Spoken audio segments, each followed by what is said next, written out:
Welcome to bankers reasoning channel. आज हम puzzle number 55 solve करेंगे फ्रेंड्स। ये एक order and ranking based puzzle है।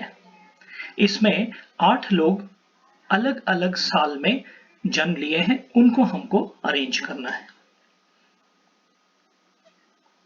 The puzzle is 8 persons from I to P were born on 1st January of different years, that is 1990, 93, 94, 96, 2000, 2006, 2008 and 2011, but not necessarily in same order. बिल्कुल clear उन्होंने instruction दिया है कि 8 लोग हैं, IJKLMNOP, okay, और उनके 8 साल भी हमें दे दिए हैं। इनका करेक्ट ऑर्डर हमें फाइंड आउट करना है। साथ में ये भी कहता है age of each person should be calculated age on 1 January 2020। अब ये कभी जन्म लिए होंगे तो उनको हमने जो point A is their date of birth and point B is 1 January 2020। तो आज जो उनकी एज है वो कैसे कैलकुलेट होगी? By subtracting their age, their date of birth from 1 January 2020 to get the correct age of that person. फिर हमें क्लूज दिए हुए हैं और उसके बाद हमको वो क्लूज के अनुसार सॉल्व करना है। Let us see how we can solve the puzzle easily. First we should write down all the clues. So first clue is age of each person should be calculated as on 1 January 2020, that we have seen. Now it is K was 2 years older to N. Now K is equal to 2 plus N because he is 2 years older. Okay. Only 3 persons were born between I and J. I और J के बीच में कितने लोग हैं? 3 लोग born हुए हैं. Okay. I, who is more than 13 years old, was born in a leap year. I is greater than 13 years and is equal to leap year. Okay. M was older to L but was younger to P. M was older to L but younger to P. Okay. O was neither youngest nor was born in an even numbered year. O is not equal to youngest or O is not equal to even numbered year. ये भी हमको याद रखना है. P was born after I. P was born after I. So these are basic 6 clues that they have provided us. Now on the basis of this we have to find out the answer. Now see, ये solution करते time आपको एक चीज clear आ गई, ranking क्यों? क्योंकि कोई तो पहले जन्म हुआ है, उसके बाद सेकंड, थर्ड, फोर्थ, तो इसीलिए हम इसको रैंकिंग में लिखेंगे। तो first, second, third, fourth, fifth, sixth, seventh और एट्थ रैंकिंग में आएगा। अब ईयर की जब हम बात करते हैं तो उन्होंने क्या बोला है कि उनका सबका डेट ऑफ बर्थ क्या है? 1 जनवरी 1990, ठीक है, 1990। Similarly 1 January 1993, 1994, 1996, 2000, 2006, 2008 and 2011। 1 जनवरी को ही सबका डेट ऑफ बर्थ है ये पूरा, ठीक है, तो ये आपको याद रखना है, 1 जनवरी है। ओके, नाउ एज हमको उनकी कैलकुलेट करनी पड़ेगी। अब एज कैलकुलेट करते टाइम आपको क्या करना पड़ेगा? जैसे इसको सॉल्व करने से पहले हम इसको ऐसे करें, 2020 1 जनवरी, और ये लोग भी 1 जनवरी को ही बॉर्न हुए, तो 1 जनवरी 1990 को जब हम सब्ट्रैक्ट करेंगे तो ये आपका आएगा 0, 9, 10, 11, 12, तो इट इज 30 ईयर्स, ठीक। तो ये कितना आया? 30। तो पहले का आंसर कितना आता है? 30 ईयर्स आता है, ठीक। उसी तरीके से आपको इन सब का एज निकालना पड़ेगा। दूसरे का एक और का मैं आपको निकाल के दिखाता हूं। 1 जनवरी 2020, 1993 1 जनवरी, इसको जब हम सब्ट्रैक्ट करेंगे तो 10 में से 3 गए तो बचे 7, 9, 10, 11, 2, 27, और यहाँ पे 9 हो जाएगा, यहाँ पे 1, तो इट इज 27 ईयर्स। ठीक, एक तरीका तो ये है आपका। अगर यहाँ पर अभी एक एक दिया है तो आपको बहुत आसानी से आप माइनस कर पा रहे हैं। कई बार डेट दे देगा, मान लीजिए यहाँ पे 23 दे देगा, यहाँ 24 दे देगा, तब आप क्या करें, तो आपको सब्ट्रैक्ट करना पड़ेगा और आपको मंथ का भी ये सीखना पड़ेगा। ओके, दूसरा तरीका ये है कि 94 है यहाँ पे सीधा, तो अब 94 से सीधा 2004 पे चलते हैं, 2004 से 2014 चलते हैं, 20 हो गया, 20 और 20 साल हो गए, 20 और 6 26। ओके, तो ये हो गया 26। 96 से आएंगे तो 96, 2006, 2016 और 4 इट इज 24। 2000 से 20 पे जाओगे तो it is exactly 20 years of age. 2006 से 2016 10 और 4 14। 2008 से 2018 इज 10 और 2 12। ठीक, और 2011 से 2020 इज 9। तो ये आपका हो गया, एज आ गई आपकी। क्लियर? ओके, अभी हम थोड़ा इसको मिटा देते हैं ताकि थोड़ी स्पेस हमको मिले कुछ और अगर हमको करना है तो। ओके,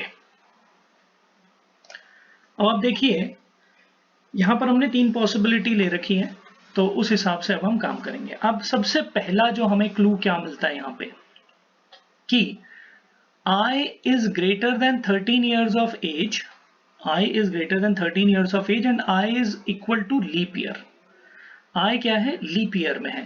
अब आपको यहाँ पे अगर लीप ईयर का कॉन्सेप्ट नहीं पता है फ्रेंड्स, तो आप नहीं कर पाएंगे इस पजल को। तो लीप ईयर को आपको जानना जरूरी है कि लीप ईयर कौन सा होता है और उसको हमने कैसे फाइंड आउट करना होता है।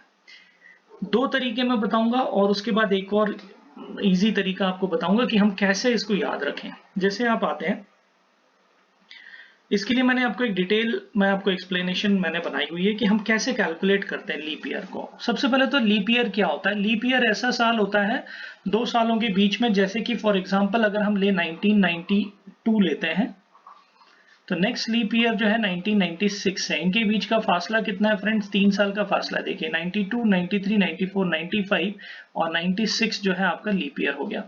तो it comes after every 3 years और you can say that the 4th year is the leap year.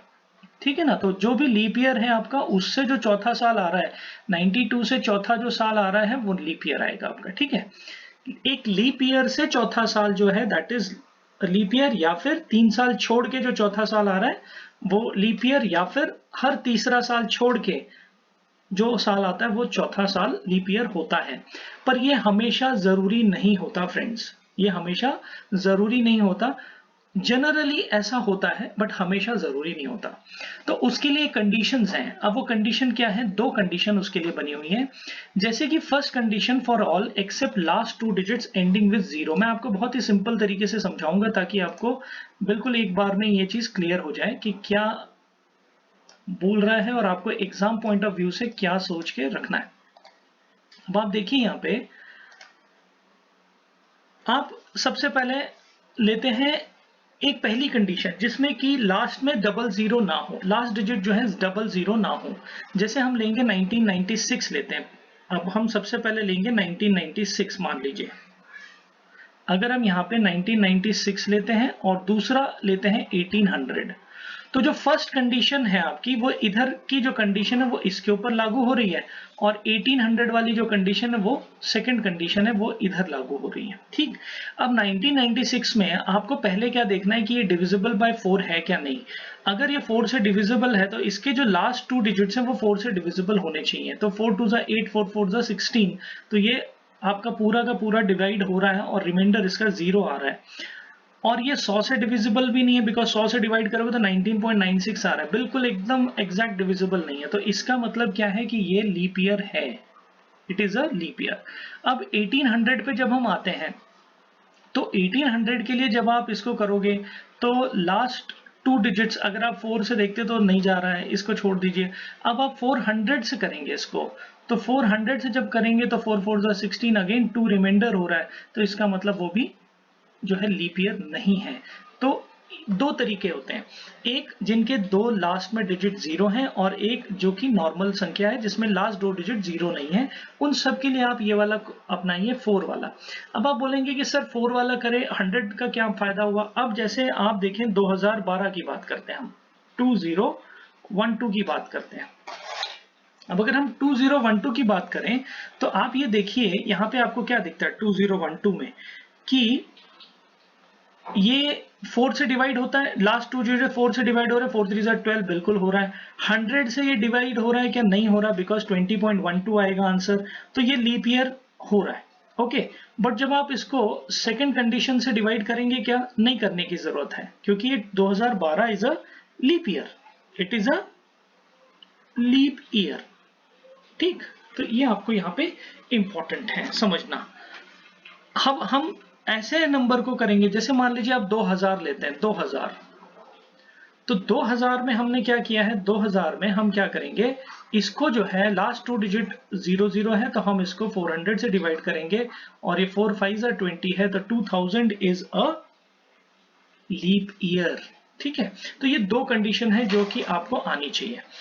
तो यहाँ पे मैंने आपको क्लियर बताया हुआ है, इसको आप प्रैक्टिस करिए, आपको समझ आएगा कि दो कंडीशन है। या पहली कंडीशन उनके लिए जो कि नंबर्स हैं जिसमें आपको बिल्कुल लास्ट के दो डिजिट लेने हैं और वो 4 से देखना है कि जाता है और 100 से नहीं जाता है, ये देखना है। 100 से डिवाइड नहीं होना चाहिए, क्लियर डिवाइजन नहीं होना चाहिए। ओके, तो आपको क्लियर हो जाएगा।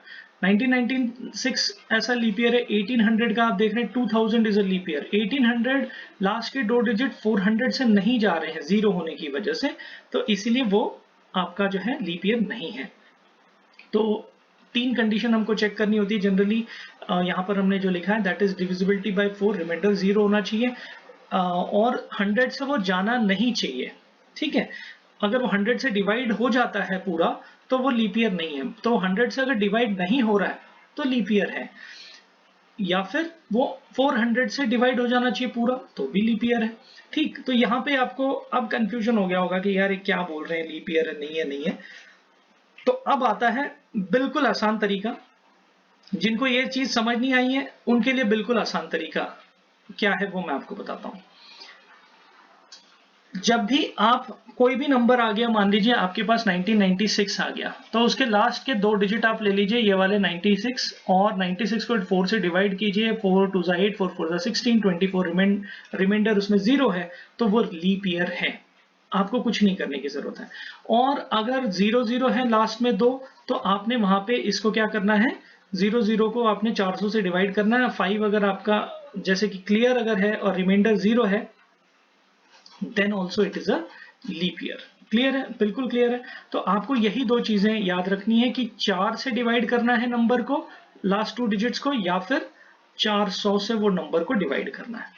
इतना ही आपने याद रखना है एग्जाम पॉइंट ऑफ व्यू से। ठीक है, आइए चलते हैं वापस अपने क्लूज की तरफ। अब हमको यहाँ पे 1990 की बात करें तो 1990 जो है लीप ईयर है क्या? 4 2 8, 9 10 तो नहीं है। 100 से भी 19.9 नहीं जा रहा, बट 4 से तो जा ही नहीं रहा, तो ये लीप ईयर नहीं है। 93 तो है ही नहीं, छोड़ दीजिए। 94 को देखना पड़ेगा आपको कि लीप ईयर है क्या। 4 2 8 नहीं जा रहा। 96 4 2 4 4 16, तो 1996 जो है आपको लीप ईयर है, it is a leap year. ठीक है ना, it is a leap year. Now 1996 is a leap year. अब या तो आप एक तरीका अपनाइए, 1996 के बाद आप देखिए कि 3 साल छोड़ के 96 999 100 2000 आपका लीप ईयर होगा। आपको जो मैंने तरीका बताया कि हर तीसरा साल छोड़ के चौथा साल लीप ईयर होने के चांसेस बहुत ज्यादा होते हैं, तो आपको आराम से पता चल जाएगा। या फिर लास्ट के दो डिजिट 400 से जा रहे हैं, देखिए 5 आ रहा है, क्लियर कट ये भी एक लीप ईयर है। उसके बाद 06 को देखिए आप, 06 क्या लीप ईयर है? नो, ये लीप ईयर नहीं है। उसके बाद आप देखिए 2008 4 2 8 लास्ट के दो डिजिट जा रहे हैं और 100 से भी क्लियर डिवाइड नहीं हो रहा, तो बिल्कुल ये लीप ईयर है। 100 से डिवाइड नहीं होना चाहिए। आपको बात समझ आ रही है? 100 से डिवाइड नहीं होना चाहिए। जिनमें लास्ट के दो जीरो आ रहे हैं उनको तो आपने 400 से ही देखना है। Okay, now we will start using our clues. Okay, अब क्लूज को जब हम यूज करते हैं तो हमको क्या दिखता है, देखिए सबसे पहला क्लू क्या बोलता है।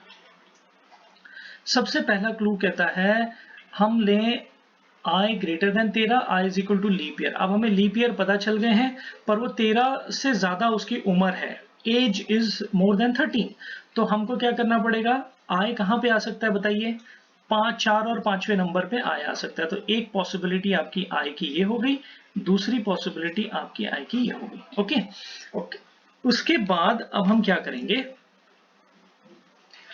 ये एक हो गया आई 13 से ऊपर और लीप ईयर भी हो गया। अब आई से 3 छोड़ के जे है, ऊपर की तरफ जा रहा है कि यहाँ पे नहीं जा रहा, नीचे की तरफ जा रहा है, यस जा रहा है, तो जे आपका यहाँ पे आएगा, 1 2 3 ऊपर नहीं जा रहा, 1 2 3, तो जे आपका यहाँ पे आ गया। ओके, ये भी एक बात बन गई आपकी। अच्छा जी, अब उसके बाद क्या बोलता है कि आई और जे, क्लियर है। अच्छा, अब नेक्स्ट जो है, O is not equal to youngest and O is not equal to even. तो अब O यंगेस्ट तो यहाँ पे आ ही नहीं सकता। बाकी आप देखिए 6 8 6 4 3, तो 3 जो है ऑड नंबर है, तो यहाँ पे आपका O आएगा कंपलसरी। ओके, यहाँ पर भी आप देखेंगे तो नीचे नहीं आ सकता, O आपका यहीं पे आने का चांसेस है और यहीं पे ही आएगा O 93 पे ही। ओके, तो O का भी बात आपकी बन गई है। नाउ K इज 2 + N, यानी कि अब आप देखिए के कहां पे आ सकता है, के और एन के बीच का गैप कितना है, 2 का गैप है। ठीक, तो आप देखिए 94 24 25 26 यहाँ पे आ सकता था के एन, बट यहाँ पे नहीं आ रहा बिकॉज 24 25 26 हो गया। ओके, तो अब आप यहाँ पे देखिए 12 13 14, 12 13 14, तो के एन आपका यहाँ पे आ सकता है, के और एन।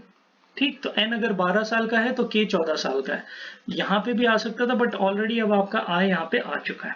इस केस में आप देखिए के एन कहाँ पे आ सकता है, यहाँ पे 24 26 है, यहाँ पे 12 14 में भी आ सकता है। तो अगर हम यहाँ पे करें के एन, यहाँ लैग क्यों हो रहा है, और इधर अब आपको इधर भी चांस है, तो हमको एक पॉसिबिलिटी और बनानी पड़ेगी, दैट इज जे ओ आई, और ये हो गया आपका यहाँ पे के, और यहाँ हो गया एन। ठीक, ओके, अब जब ये कंडीशन आपकी आ जाती है तो हमने क्या देखा यहाँ पे, के एन भी हमारा बैठ गया। उसके बाद आप कहते हैं कि P M L.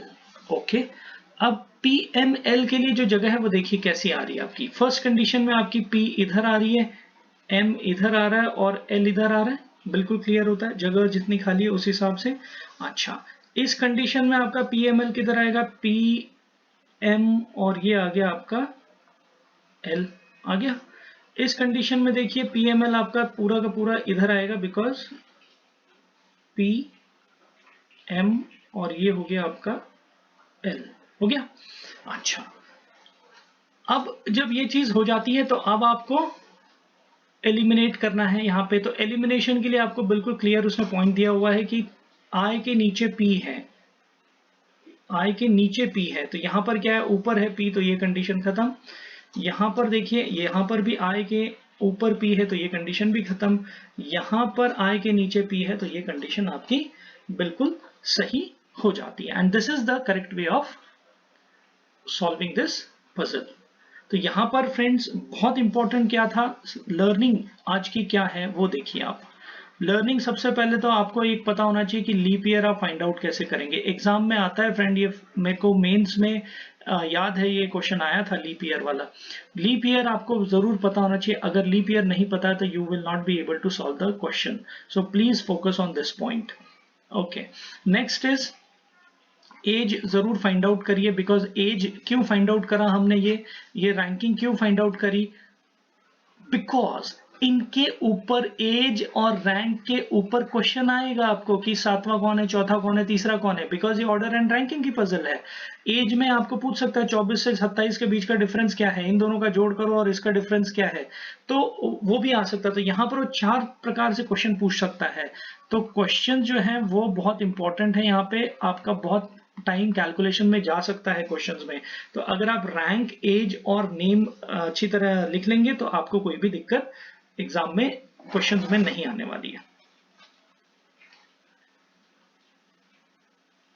Let us go to question and answers and see how we can solve it easily. What is the difference between sum of ages of OP and age of K? Now आ गया ना, मैंने जो आपको बताया कि OP, O का age क्या है, देखिए 27, O का as 27, O plus P, P is 14, P is 14, here it is P, so it is what, 20, 30, 37, 37 or 4 is 41. Okay, so here it is 41, OP, and age of K, K is what, K is equal to 26. तो अब आप देखिए यहाँ से 6 5 11 हो गया, और यहाँ पे बचा 3 2 1, तो it is 15. तो your answer is 15. What is the age of I? Age of I is 20. Very clear. Okay. Next, which of the following are oldest and youngest persons respectively? JL, JL, LJ, JL है सबसे पहला, J है youngest, उसने पूछा है oldest and youngest, तो oldest is J and youngest is L, तो ये वाली जोड़ी ही वहां पे आएगी, LJ नहीं आएगा, ठीक है. Okay, which of the following is 24 years old? N बिल्कुल क्लियर है, कोई दिक्कत नहीं इसको. If Q was born after I but before P in a leap year, then what is the difference between ages of Q and M in a year? Now, if Q was born after I but before P, अब आप देखिए I कब है, I जो है आपके 2000 के हैं और P जो है आपका 2006 का है, ठीक. But before P, after I but before P, तो अब आफ्टर I और बिफोर P के बीच में यहाँ पे कोई लीप ईयर है क्या? 2000 is a leap year. Okay, तो 2000 से 2004 is also a leap year, 2004 is a leap year, तो Q आपका यहाँ पे आ सकता है, ठीक है. तो ये 2004 अगर लीप ईयर है, अब कहता है then what is the difference between ages of Q and M in years? Q and M, M का एज क्या है? M is equal to 12. अब Q की एज क्या है? 2004. आपको कैलकुलेट कहां से करनी है? 1 जनवरी 2020 से.